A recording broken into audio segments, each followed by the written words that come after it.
სახელითა მამისათა და ძისათა და სულისათა ჩვენთან დასხვერთ. დღეს არის მესამე შაბათი დიდი წმინდა მარხვის და ეს წავიკითხეთ სახარებიდან ადგილი ამბავი რომელიც ძალიან ხშირად მეორდება სახარებაში, როდესაც იესო შედის ურთიერთობაში მეზორეებთან და უღირს ადამიანებთან ზოგადად და ამის გამო მას ებრაელები განიკითხავენ.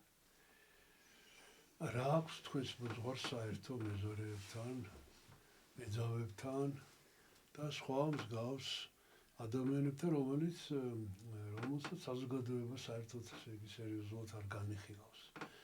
საზოგადოების დაბალფენებთან. რა აქვს საერთოდ თქვენს მოძღვარს ამ ადამიანებთან? და გაიგო იესომ ამჯერადაც ესე იყო დღეს აღწერილ სახარებაში განსაკუთრებული შემთხვევაა, იმიტომ რომ იესო მოუწოდა მეზორე მათეს ლევი, ესე იგი ესე ერქვა და ეს ლევი ისდა გადასახადების ამკრეფი იყო, ძალიან აღარ მოყვები როგორი სამორწმინო პროფესია იყო ეს მაშინ ებრაელისთვის. აი მოუწოდა ამას, რომ წამოდი დაანები თავი და გახდი ჩემი მოწაფე და მიატოვა იმ ყველაფერი და გაყვა და შემდეგ მივიდა იესო მასთან სახლში. და აქ არის ერთი ძალიან მნიშვნელოვანი გარემოება, რომელიც დღესაც ჩვენთვის ძალიან მნიშვნელოვანი და აქტუალურია. ხშირად ხდება ესეთი რამ დღეს საზოგადოებაში, რომ აი ჩვენ მეც რა თქმა უნდა სამწუხაროდ ვუკადრისობთ ხოლმე ადამიანს. ვუკადრისობთ.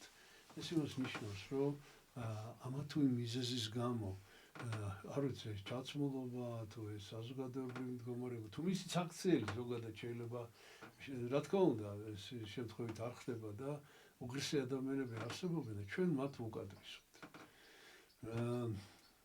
აი როგორ უნდა მოვიქცეთ ასეთ შემთხვევაში?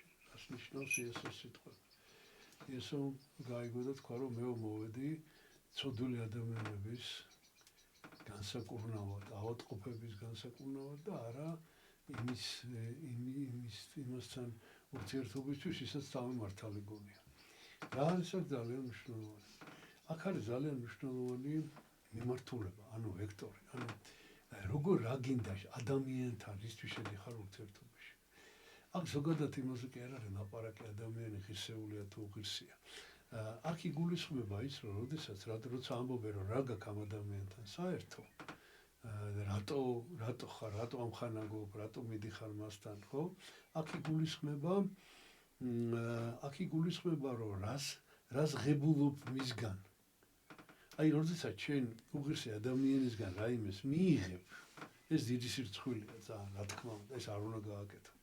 აი ადამიანი შეიძლება იმითი დასაჯო რომ მისგან არაფერი არ მიიღო საჩუქრად. არც სულიერი, არც მატერიალური არაფერი, აი არ მიიღო.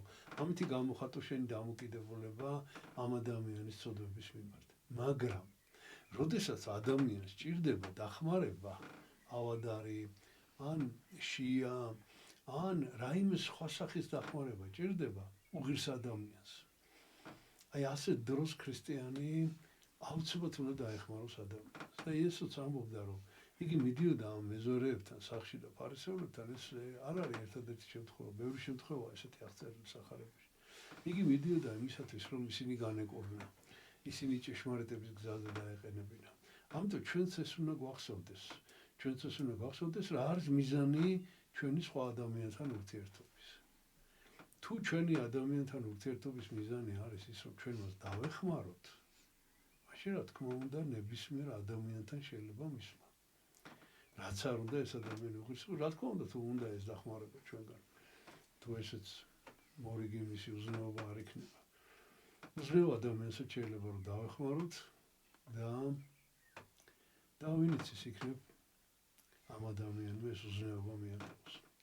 აი ეს არის დღევანდელი სახარების მთავარი გზავნილება, ესე რომ ვთქვათ, მთავარი ამბავი, რასაც დღევანდელი სახარება გვასწავლის, რომ ჩვენ უნდა გვახსოვდეს კარგად მოტივაცია ადამიანებთან ურთიერთობაში შესვლის. ჩვენ ადამიანებთან შევდივართ ურთიერთობაში, რომ ჩვენ მათ დავეხმაროთ. განსაკუთრებით თუ მათ ჭირდებათ დახმარება გაეკლესიურებაში, ღმერთთან მოსვლაში. აი ასე დროს, რა თქმა უნდა, ნებისმიერ ადამიანს უნდა დავეხმაროთ. ღმერთმა დაგლოცოთ, ჩვენთან არს ღმერთი.